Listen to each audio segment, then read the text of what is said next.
existirmos, a que será que se destina? Pois quando tu me deste a rosa pequenina, vi que és um homem lindo e que se a casa assina do menino infeliz não se nos ilumina, tão pouco turva-se a lágrima nordestina. Apenas a matéria, a vida era tão fina. Meu nome é Estela Guimarães, eu nasci no Vale do Jequitinhonha, em Almenara. Saí de lá há muito tempo, mas o Vale não sai de mim. O Vale me acompanha todo lado. Eu sempre busco alguma coisa lá do Vale, do meu saber de lá, das coisas que eu aprendi lá com as minhas tias. Então eu nasci junto com barro. Eu nasci no barro, porque lá tudo é cerâmica. Lá no Vale você brinca com barro o tempo todo, você brinca no barro, você atola no barro. Era assim que a gente vivia, a gente não tinha negócio de ficar limpinho nem bonitinho, sabe? A gente fazia o que a gente queria. Viéramos olharmos intacta a retina, a cajuína cristalina em Teresina.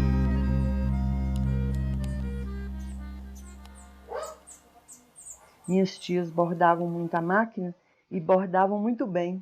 E eu sempre ficava por perto, porque a minha tia, que era bordadeira, a melhor bordadeira, ela não tinha filha, ela só tinha homem na casa dela. Então eu era assim, a filha, que ela cuidava de mim, e eu ficava sempre assim, perto da máquina. E aí ela bordava e todo mundo falava que estava lindo, eu achava mais bonito ainda.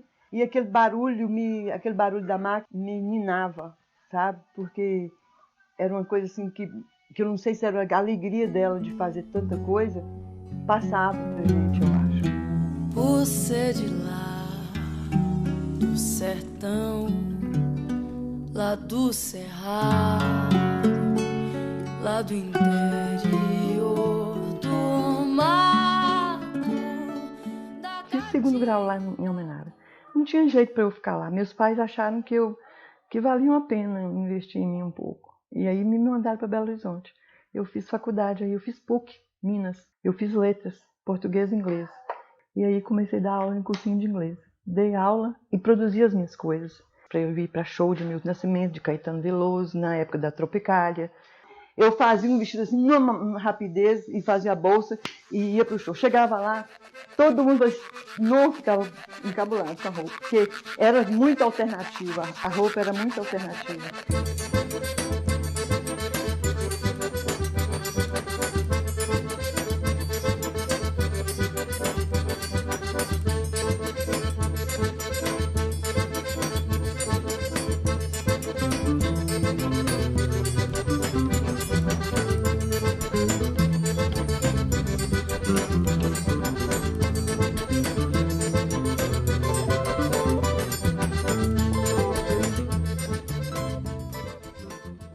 Por causa disso, eu me envolvi com essa área de criação de moda e de bordado. Eu produzi coisa 15 anos para o São Paulo Fashion Week. Eu participei de 30 eventos de São Paulo Fashion Week. Foi muito bom. Foi uma coisa assim que me enriqueceu bastante, sabe? De experiência, de tudo, de financeiramente. O que é valioso no que eu faço é porque nada é perfeito. A moça me perguntou se eu bordava, eu falei que bordava. Me perguntou se eu sabia fazer richelieu, eu falei, não sei fazer richelieu, não. Você sabe fazer matiz? Também não sei fazer matiz, não. Você faz ponto de cruz? Não sei fazer ponto de cruz, não. E você faz outros bordados, assim, tradicionais? Eu falei, não sei fazer isso, não. Ela falou assim, mas que tipo de bordadeira você é, então? Eu não sou bordadeira, não, eu sou anarquista. Cada dia eu fui melhorando e criando outras coisas. Criando outro jeito de bordado, de usar a máquina. Eu vou ensinar para vocês a escutar o barulho da máquina e a conversar com a máquina, porque máquina tem alma. Deixa eu continuar o meu café, gente, pelo amor de Deus.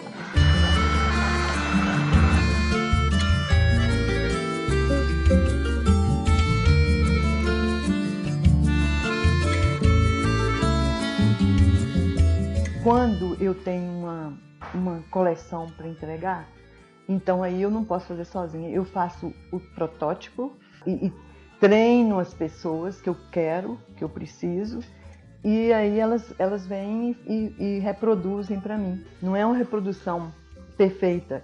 Primeiro que eu não deixo desmanchar. Se errou, não desmancha, vai, que faz parte da história do bordado. Que você ficar desmanchando, não tem esse negócio, passa para frente, porque ali é a história. Ela errou, mas não é errado. Ela tá compondo a história dela. E às vezes eu treino uma pessoa que fica 2, 3 meses e ela não vira uma bordadeira. Eu tenho treinado muitas pessoas e elas não viraram bordadeiras. Agora eu tenho treinado outras que amam fazer aquilo. A primeira coisa que eu ensino é a pessoa lidar com a máquina, é saber escutar a máquina, saber lidar com a máquina, porque a máquina não é um avião. Tem gente que chega aqui, senta na máquina e aperta o pé e vai e voa, sabe? Mas não pode ser assim. Tem que ser uma coisa delicada. Então isso é um treinamento, às vezes dura 3, 4 meses, 5 meses, é um processo. Cada um faz diferente. Aqui é assim, quem conhece esse bordado, pega no bordado, fala, esse bordado é de Elisângela, esse aqui é de Lourdinha, esse aqui é de Cristina, esse aqui é de dos Anjos. Porque elas imprimem também um jeito. Quando eu faço, meu ponto tem uma distância. Quando Elisângela faz, o ponto dela, a distância dela é outra. Quando Lourdinha faz, a distância de Lourdinha é outra. Então, cada um tem uma distância para colocar o ponto, entendeu? Que é livre. Lá é livre. Você não tem que ficar medindo nada, não. É o seu corpo que vai fazendo o negócio. Mesmo elas copiando uma coisa que eu falo que é para fazer, elas também estão inventando. Baby, I am so alone. Vamos para Babilônia. Então eu tenho que treinar essa pessoa para ter esse amor pela máquina e para obedecer o barulho da máquina até ela fica apta para pegar um tecido grosso ou tecido fino ou qualquer coisa e desenvolver. Eu faço como se fosse o movimento de um pincel. A agulha da máquina, eu não vou bordar para todas as direções. Então, quando a asa do passarinho é assim, de compridinho, eu uso a linha e a agulha na mesma direção do que eu quero. Por exemplo, quando é o olho do passarinho, eu não vou ficar tremendo em cima do olho, eu faço em círculo, eu coloco velocidade, espaço de um jeito que a outra pessoa que aprendeu comigo não consegue fazer. Ela faz também muito bem, às vezes melhor do que eu, mas cada uma faz de um jeito diferente, porque o espaço do furo da agulha é diferente, porque você vai apertar lá e o tempo que você faz assim, para lá e para cá na máquina, para preencher o bordado, cada um faz no seu tempo, no seu espaço. Então, por isso que a gente conhece, cada um de nós aqui, nós conhecemos os bordados das outras. Mas isso é só para a gente mesmo, sabe? Não é assim, coisa perceptível para as outras pessoas. É só para nós mesmo, que nós conhecemos. Nós podemos experimentar ali em cima, no meu encantado, que é lá que eu executo as minhas coisas.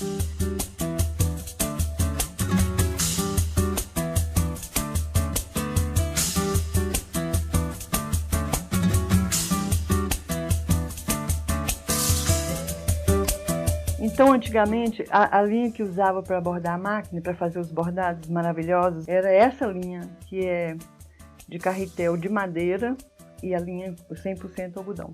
Eu arrumei um jeito de melhorar a produção e também por causa do custo, porque essa linha aqui nem compara com o custo de uma linha de algodão e de carretelzinho pequenininho. Para andar mais rápido, eu coloco, ao invés de colocar um fio de linha em cima, eu coloco 2 em cima. Então, eu não tem adaptador aqui em cima, então foi um jeito que nós arrumamos para fazer isso. Enfia a máquina, põe a canilinha, puxa a linha. Olha só como é que é fácil.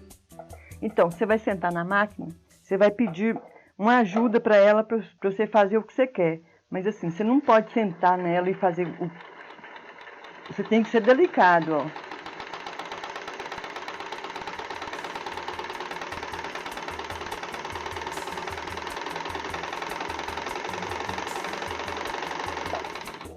Tá vendo? Então, olha para você ver como é que é fácil. Eu tô vendo que a máquina está cooperando comigo, porque a máquina está com ponto ótimo, o barulho tá uma maravilha, então eu posso ir, ó, do jeito que eu penso, ó, sabe? Mas aí, se der qualquer problema, ela fala, não, não tô com a agulha ruim, a agulha não está trabalhando direito, ou está rumbuda com qualquer defeito, ou a linha está estragada com nó. A máquina fala, porque o barulho da máquina eu ensino, que o barulho da máquina é importante. Vamos embora agora, quem é que vai aqui agora?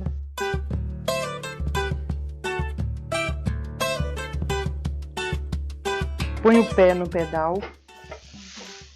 Aí, você já viu que, ó, já respondeu, tá vendo? Aí, então, você vai abaixar, eu vou baixar isso aqui pra você. Você começa segurando essa pontinha aqui, só com o dedo, assim, pra não embaraçar com o resto. Então, vai. Rabisco. Pode fazer do tanto que você quiser. Vai, rabisco. Pra cima e pra baixo. Aí, rabisco. Pode fazer rabisco muito. E aí, você não precisa apertar muito, não. Pode diminuir o pedal. Isso. Aí, é isso aí. Agora você vai fazer rodinha. Faz rodinha. Isso, faz rodinha. É muito difícil. Aí passa para outra rodinha. Não precisa apertar muito, não. Mas não tá saindo uma rodinha linda. Aí, agora deixa eu dar uma pausa aqui só para eu explicar uma coisa. Se você pegar aqui, apertado, vai ser difícil para você fazer o movimento. Então, você não aperta muito a mão aqui, você solta mais a mão aqui, ó, para ficar mais leve. Porque quanto mais leve, é melhor para você. Isto. Aí aperta de levezinho. Aí, olha só como é que já melhorou. Aí, agora você vai fazer azinho de cabeça para baixo. Continua fazendo azinho de cabeça para baixo. Isto. Faz azinho de cabeça para baixo. Aqui? Você escutou o barulho da máquina? Deu o quê? Tá falando o quê? Porque tem uma coisa errada, então você não pode continuar. Olha aí, ó, tá errado, tá vendo? Você assim, ó, tem uma coisa errada. É porque ela tá te estranhando. Ó, pra você ver, você sentou nela, o que ela fez com você? Então meia-noite, anjos emissários, em conta de 7 de aura azulada, falaram pra ele, punhando as espadas: és tu escolhido, bispo do Rosário. Eu não sei as outras pessoas, mas para eu inventar minhas coisas, eu tenho que ficar enclausurada. Antigamente, os meus amigos falavam que eu de quarentena, sabe? Porque eu fico mesmo, fico recolhida. Eu fico recolhida e inquieta. Eu não consigo fazer nada. Eu fico assim um bom tempo sem fazer nada. Eu faço essa comparação. É como uma galinha que está com ovo e precisa botar. Ela fica voando para todos os lugares, procurando um lugar bom para colocar o ovo dela, né? E que não é qualquer, ela não vai jogar o ovo numa rampa, sendo que lá não vai dar certo para ela. Então, eu tenho espírito de galinha, porque eu tenho que acolher esse ovo que vai sair, entendeu? Eu não posso, assim, jogar meu ovo de qualquer jeito. Quando eu tenho uma ideia na cabeça, eu não sei se eu vou para a estrada, passeando de carro, eu não sei se eu fico dentro de casa, eu não sei se eu vou lá para o meu encantado, eu não sei o que eu vou fazer. Eu fico assim, uma galinha procurando o ninho. Até, pode ser altas horas ou 4 horas da manhã, ou seja lá, o ovo aparece, que eu não sei como. Eu vou lá na máquina e faço uma coisa, é o ovo. Aí pronto. Então é assim que sai. Mas é tudo, tem um gancho no Vale do Jequitinhonha. Em tudo eu coloco o Vale do Jequitinhonha junto, sabe?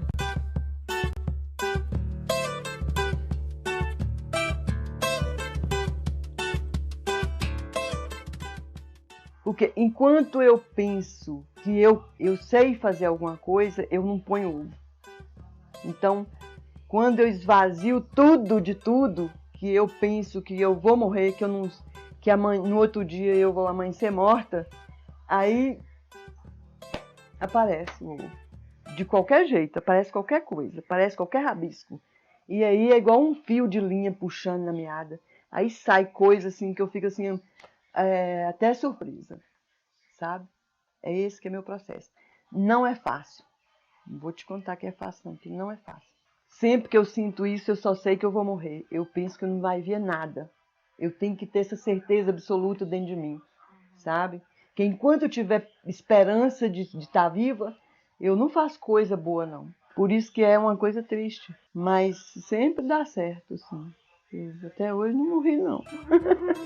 Aí, às vezes, eu falo assim, eu já morri muitas milhões de vezes. Eu já morri. Eu penso assim também. Terás que fazer o teu inventário e reconstruir o universo sem par.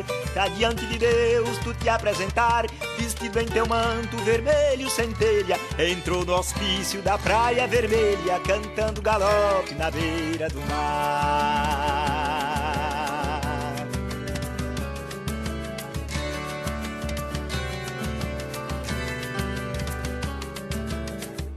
Aí agarrou-se àquela missão, mas todos diziam que era loucura. Sozinho a sentir a dor agruda e ter de fazer a reconstrução. De enorme tarefa e tudo à mão, só tinha sucata para começar. Sem barro de Adão para ele soprar, só cacos de vidro e tacos de telha. Ali no hospício da Praia Vermelha, cantando galope na beira do mar.